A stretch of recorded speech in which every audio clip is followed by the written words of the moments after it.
Well, hello everyone. I am back. Whew, I still feel a little bit weary from Claricon. Going to happen, but first of all, thanks to I don't know what the proper term is. I mean, he goes by the Dungeon Minister Aaron. Minister Aaron. I'm sure if he's a vicar. I'm not sure. Very generous. Thanks for letting me tag along on Daniel's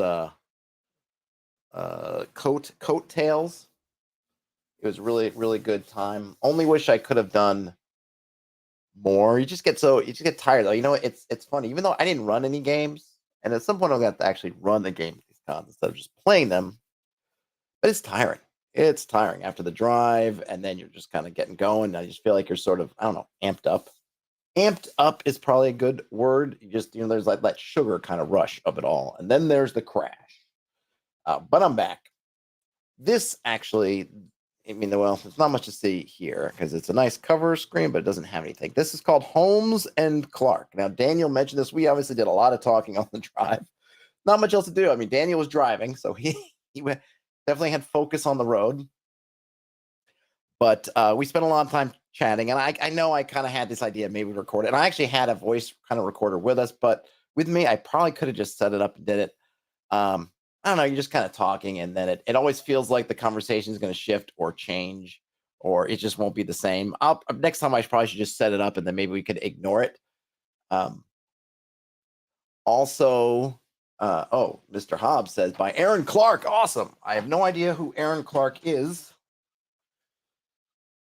This was why is Windows? Why are you showing me that stuff? Thank you. There you go. I'm not sure who Aaron Clark is, but yeah, this was something Daniel mentioned. I believe what he found in there was something called Arneson or Arnesonian dice, which is maybe what we were talking about specifically, and that got me intrigued because I've been kind of doing something. According to Daniel, what he told me, it was kind of similar. I was like, oh, this seems really interesting. He said, oh yeah, Holmes and Clark, it's free on DriveThruRPG. I just figured, strike while the iron is hot. We were just talking about it, and before it got too out of mind, Mr. Hobbs says he's the author of Holmes and Clark. I got that part, Mr. Hobbs. What I was wondering is, what is the significance of Aaron Clark beyond this book? I'm not familiar with his work. I got that he's the Clark in Holmes and Clark. I was curious what you know of him outside of Holmes and Clark, because I know nothing. Anyhow, it's about, so I guess including the appendices, we're probably looking at about 48, well, it says 48 pages, more or less. Let's get into it. Now, of course, as usual, particularly in this case, I have no idea what we're going to find in here. I'm not sure what it is, though. It seems like it's from DriveThru. It's kind of a framework, kind of a reference. So I'm not sure if it's going to be more articles, more tables. I'm not sure. Oh, Mr. Hobbs knows him, plays games. Okay, cool. Well, let him know. Share him with the video. Maybe he can come on and I can get him to come on, or you can convince him to come on with me and we can chat about it. Okay, let's read the intro, because I think in this case, I'm like, glasses, I don't know if I scratched them or they're dirty. Intro. This book is a reference for games like Dungeons & Dragons from 1974 and is intended to make this style of play more accessible. The jumping off point is Dr. Eric Holmes's Dungeons & Dragons editorial, aka the Blue Book or Blue Box, on Gygax and Arneson's original ideas presented in the Three Little Brown Books, aka the White Box. All right, so now we get, I don't think we need to know. I don't think we need his intro on what Dungeons & Dragons is. So just to reiterate, and I'll read this part because it's probably important to know, and it also, at least some version of this is on the DriveThru site if you follow the link there, or you just go there on your own. This is not a description of how to play an RPG, okay? This is a streamlined mechanical reference, being a framework inspired by how the game has evolved, a collection of their ideas on the subject and influences from other sources, aka Baker, Campbell, Grow, Hobbs. Is that you, Mr. Hobbs? Are you the Hobbs and Hobbs? Howard, Huso, Lux, Otis, Ravachol, and others. They're sure they've unintentionally neglected. And Raid says that Hobbs actually means he's killed him in his games a lot. Well, could be that as well. Okay, and then Mr. Hobbs says the Arnesonian dice came from a system that he was using in his legendary Kalmata. Well, maybe I need you and him on this, Mr. Hobbs. Maybe you need to wrangle the two of you together. Fiction first, a key principle for this playstyle, sometimes associated with quote-unquote story games, but also appropriate here and summarized as follows. Details of the scene, environment, characters, world, and more will emerge spontaneously while playing the game. Once established, these details are then relied upon as quote-unquote truth while play progresses and utilized to shape future scenes, environments, etc. All players should strive to respect and reinforce these established fictional truths. And here, so when we went to Canada, we stopped at a grocery store and we overbought stuff.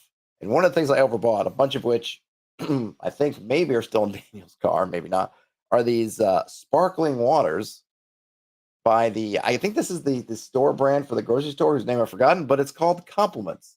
So here we go. This is Compliments Orange Sparkling Water.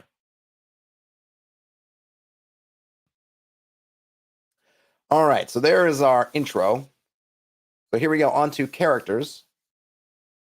4 basic character types. The PC, 1 or more player characters, hirelings. I don't know how much of this I'm trying to, my goal here. Well, I mean, it's not a super long book, but I generally only have an hour for each one. So I'd like to try to get this done in the hour.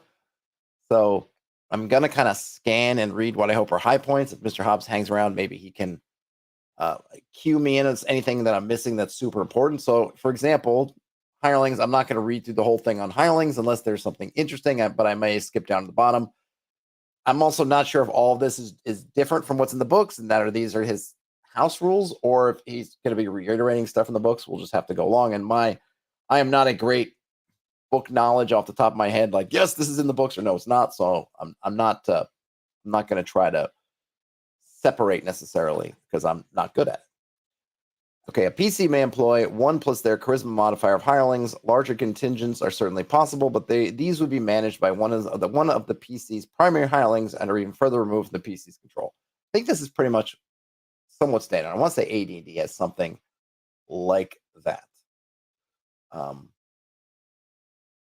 Henchmen, leveled characters who follow a PC out of loyalty or inspiration, controlled by the PC. Okay, yep, I think that's pretty standard. The controlling PC surrenders 1/3 of their earned, 1/3 of their earned treasure and experience points in all future sessions to their henchmen, which is then split equally amongst them. A PC may retain 1 plus their charisma modifier henchmen. Okay, so you got to give up 1/3 of your earned treasure to all their henchmen. That's kind of interesting in that it brings up what I always love about reading either house rules, just whatever rules and just game stuff.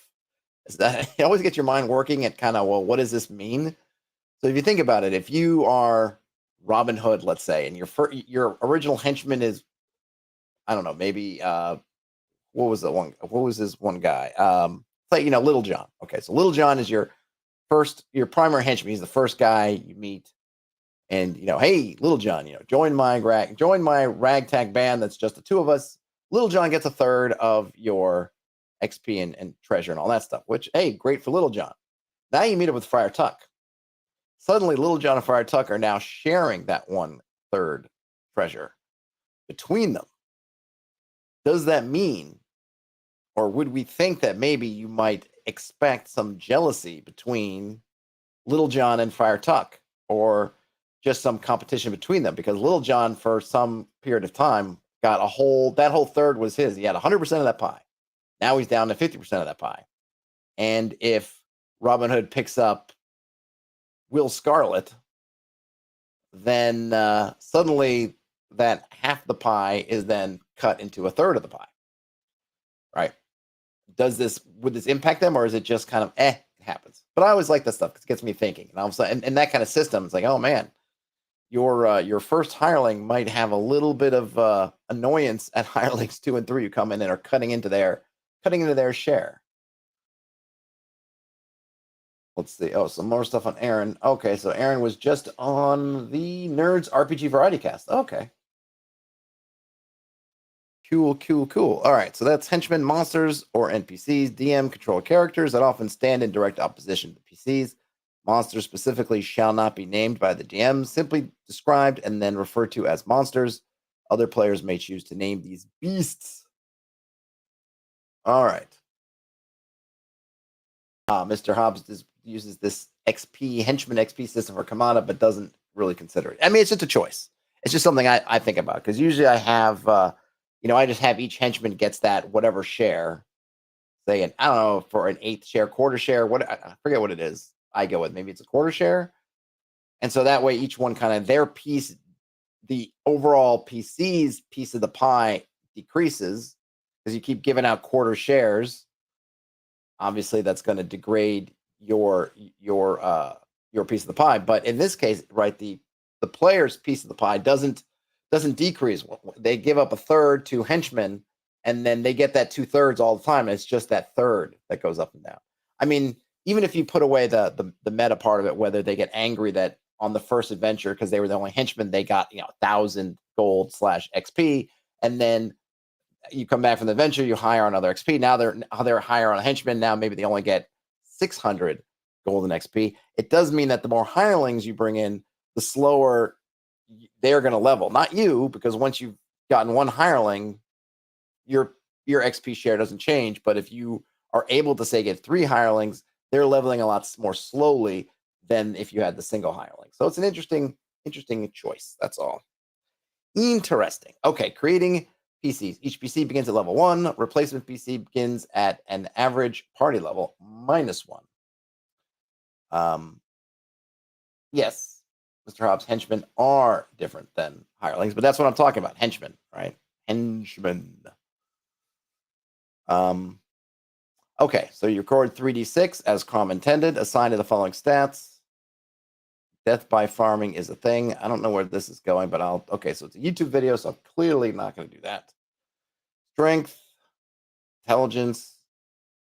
Here we're talking about, so here's where I'm sort of curious. Okay, strength is pretty much always seems to be about the same. Intelligence, here we're talking about book knowledge, education. That's good. Adjusts magic user spells available per day. I'm not a huge fan about that. I know some people like this, but I'm actually a fan of the fact that your attributes have very limited effect on your class progression or how you would develop, being that it's mostly class progression. So, Mr. Hobbs, it seems like I use them synonymously. Hirelings and henchmen. I mean, maybe just if I am using them, it's just because they both H words in my brain. But I'm well aware of you have your sort of hired hands, and then you have your kind of followers. I usually like a different word than just having the 2 H words, like something like retainers or followers for the folks that are more leveled. But yeah, I am definitely aware that there's a difference. So if I do interchange them, it is accidental on my part. Okay. Wisdom, intuition, reason, perception, etc. Yep, that sounds sense. Dexterity. Yep, got it. Con, Mr. Hobbs says, I'm reading it way closer than. Yeah, well, that's what I'm doing here. If I can't read it closely during these things, then I'm not doing much of a service. It wouldn't be much of a stream if I read it not closely. But that's also just kind of fun for me too. And I will admit that on these streams, I definitely tend to read more closely than maybe I would if I was just flicking through the book. I guess it's just the nature of being kind of intent. I have real intention on the stream. If I was just reading it in my, sitting by the TV, I might not be paying as much attention. Okay. Constitution, yeah. Vitality, great. Charisma, leadership, charm. Oh, luck, interesting. Gets in there. Note any high or low stat with the following modifiers. Okay, you get your stat mods. Okay, you choose your class. Great. Right. And then you can do your adjustments depending on, these are for, well, so I guess depending on your system here. So in something like BX, right, you can adjust your certain attributes can be adjusted to make up for a deficit in another. Well, not even just to make up a deficit. So for example, if you're a fighter, you usually can take certain attributes like your intelligence score, let's say, and you can drop it down in some ratio to pump up your strength. So the way some folks play the game, and I think earlier on that happens too, but it's a little bit, I think in the white box, it's not clear if you're actually supposed to change the scores or just change the ratio. I know Daniel, aka Bandits Keep, likes it that you're not changing the score. So if you had, say, 10 strength and 14 intelligence, you decide to be a fighter and you do those ratios to bump up your strength, that's only for in terms of experience. It's like your experience changes, but still you have that 14 intelligence. I kind of go back and forth. I actually like them both. I kind of wish you could do a combination of both. I like it the BX way because it does allow you to sort of flex. Because people like to think about, oh my gosh, 3d6 down the line, it's so limiting. And it is, because there's only, depending depending on what you roll, you might not necessarily have a lot of stuff to flex if you want to end up with ability scores that are just kind of moderately okay. It's all going to depend on a little bit of luck, but you still have that a bit of flexibility. And then I like the other one because, as Daniel likes to say, like, hey, you can be a smart fighter. You don't have to have you can have a 10 strength but a 16 intelligence and still be a fighter that's on par with another one. Now you don't get the strength bonus, but I think in OD&D, I'm not even sure what the strength bonus. It doesn't even affect damage. Maybe I don't even remember. That's if you're using the alternate combat system, but it allows you to be kind of flexible with your array. You don't necessarily have to have beefy strength if you want to be a fighter. You can do it other ways. Nut asks, have they wonder how the luck part of charisma fits in? Yeah, I agree. I'm not sure. Maybe we'll see. Maybe we won't. Okay, so we got our alignments, the classics, lawful, neutral, and chaotic. And then we roll some starting funds, 3d6 times 10 or 3d10 times 10 plus 70 if you're at higher levels. Okay. All right, we got a table here. So let's see. So we got our prime. Okay, so this is. I feel like this is probably going to be a pretty standard table. I'm not going to be specifically grand at looking at this and be able to pick out like, haha, Holmes did it this way, BX does it slightly different. I'm not going to know all the differences. So I don't know if this is pulled just directly from the white box or Holmes.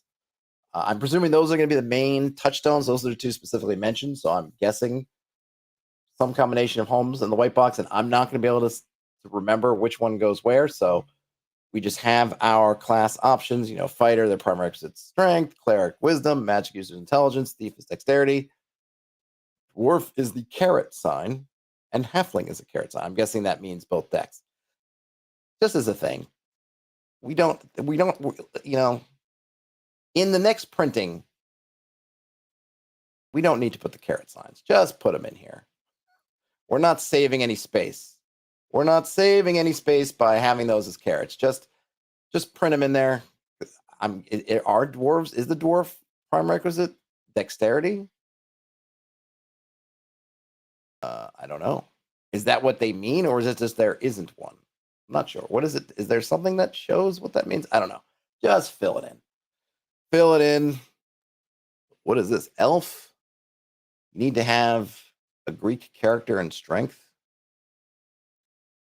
I don't know. I don't know.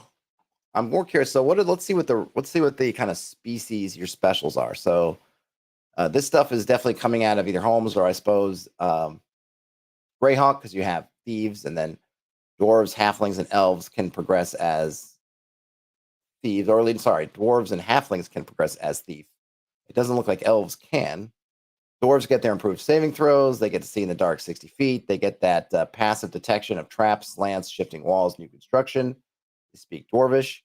And then halflings, fighters or thieves, they can vanish into woods or overgrowth. They have improved saving throws, and they get +1 hit with missile weapons. And they have to have their arms and armor need to be specially fitted for their size. Hey, Ian, welcome aboard. Okay. Oh, and then elves, just to wrap it up. Any weapons and armor can see in the dark. They have passive detection of secret doors, 2 in 6 chance. They can spellcast as a magic user. They get XP as both fighter and magic user. They speak Elvish, and they have a D6 at die. All right. I'm going to skip over maybe the class traits. Maybe, because I'm thinking I don't need them. I mean, I'm just thinking that unless there's something unusual. So I'm going to kind of scan. All right. So, oh yeah, here they call it ambush. Remember we were talking, well, if you watch the stream where we're going over thieves, you're looking at different terms for backstab. So they call it ambush. I don't know if it's in BX that it changed to literally having to be kind of a backstab, or at least a back hit, like melee weapon, like right at their back hitting. But when I played in the Beckme game, that Veiled Society Beckme game, and I was playing a cleric/thief hybrid, this kind of trickster priest, backstab was definitely up close and personal with something backstabbing it. So that's kind of interesting. I don't know where the shift took place, or maybe it could have been in AD&D the shift. I'm not sure, but it was. Well, if it was Beckme, it probably wasn't. They probably weren't taking it from AD&D. I don't know, but it was interesting. Hey, Deathcat, how are you? Okay. Let's see. Hit points. Yes. let's see. So maybe, well, let's read this one. It seems like there's a couple of wrinkles here. Maybe hit points are not a measure of wounds, rather a measure of fatigue, courage, determination, etc. Constitution is the measure of physical wounds. When hit points are exhausted, damage is applied to con. Anytime a PC receives con damage, they must test con to remain conscious. I like that.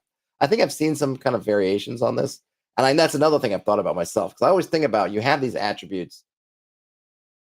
My opinion is, if you're going to have these numbers, might as well leverage these numbers. Now, I don't love it in terms of your progression, but I do like it in terms for either a resource or some kind of meta currency, or like your health, right? Constitution seems a natural for kind of your overall just well-being, however you want to define that. And so this I like. Hey, Kabuki Kid, welcome.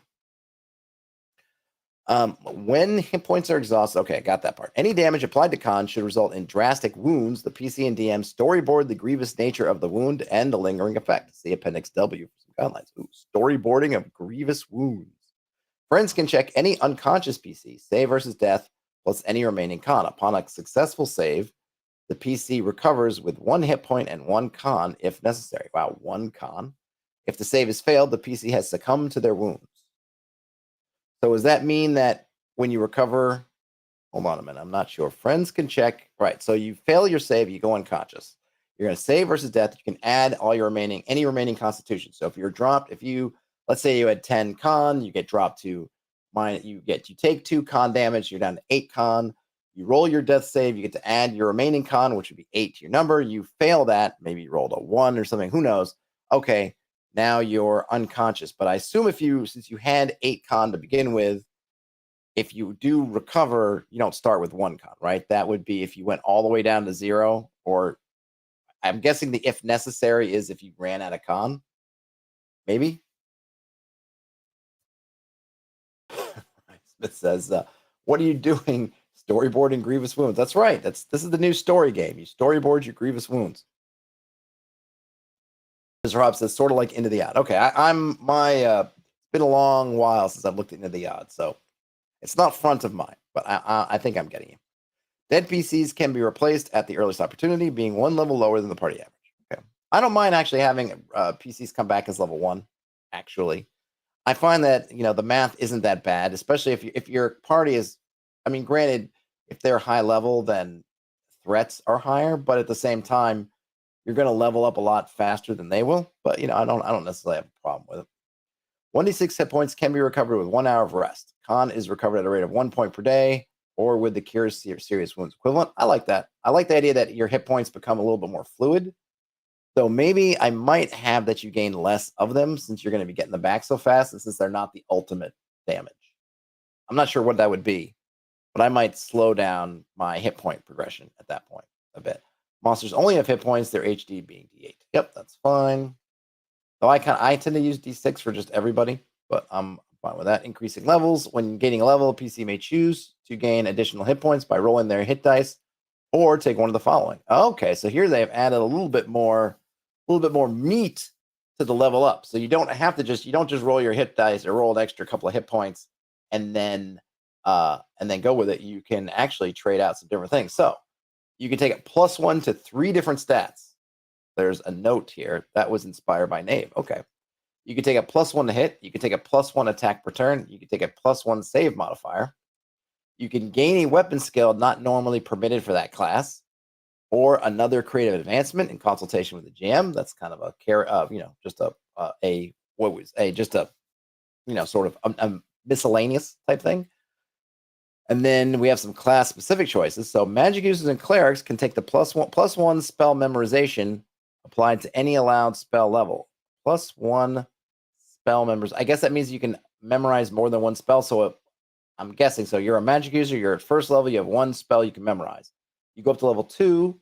You can choose this one, which means you get to then have 2 level 1 spells memorized. I think that's the thing, right? I'm guessing, maybe. Magic users gain a random spell of any capable level. Clerics may make an automatic devotion check without any experience loss. I think we'll have to see what that entails. Fighters may increase their deed die 1 step. Okay, we haven't seen deed dies yet. I'm guessing this is like what is it, DCC, which you can check out. I streamed. Us, yes, all of us, even you, even though you don't know it, streamed a look at Deed Dice from DCC a little while back. Thieves, let's see. Okay, and thieves get a +10 ability points or read scrolls up to half current level. So +10 ability points. They're not talking about your ability, your stats. They're talking about your thief abilities, right? So you could take hide in shadows wherever it starts. You can add 10%. I kind of like the choices. I feel like I'd want to tweak these for myself. +1 to 3 different stats is pretty good. +1 to hit, as Ian was pointing out, talking about building a glass cannon that's got six attacks at 5th level, something like that is could be pretty strong. Also, players are encouraged to be creative in advancing their characters beyond the simple +1 hit die. Well, yeah, I mean, I think it's cool. I would. I mean, this is where I think this makes a great template. So for me, I look at this and I say, oh, that gives me some ideas, and then flesh them out for my campaign world. Like, what makes sense for me? I like the idea that you kind of pick +1 spell memorization allowed to any allowed spell level. I'm guessing that your regular advancement's still there in terms of what spells are in your allowed spell level, I presume.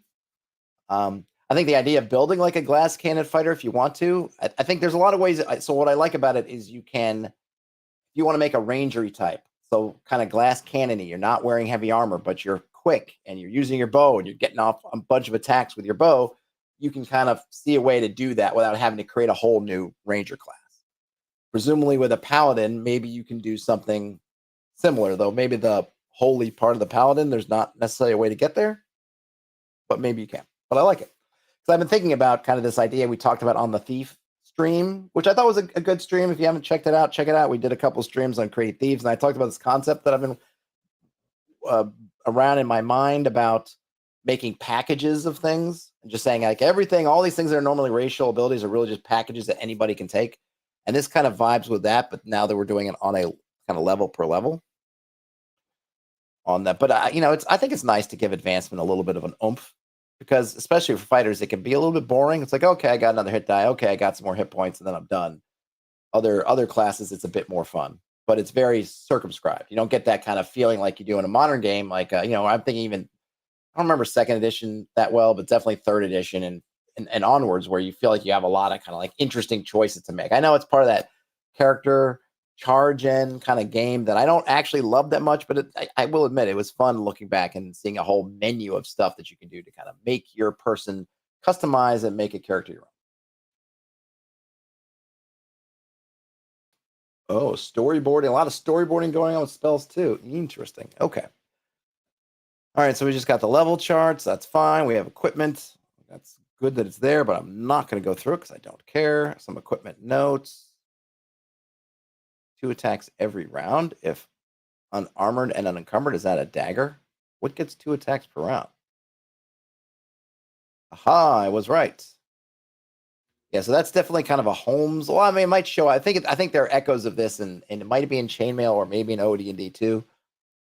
In that it's so fast, you can get kind of too. If you think like those little shiv shots that you can get with a dagger. We have some other notes. Let's see. Okay, these are basically just explaining the abbreviations from the prior page, so I'm not going to go through it too much. Poles, oils. All right, I'm going to kind of breeze over these descriptions. Let's see what they have here for encumbrance. A PC can carry a number of items equal to their strength, less than half without penalty, and greater than half considered to be encumbered. These are abstract inventory positions.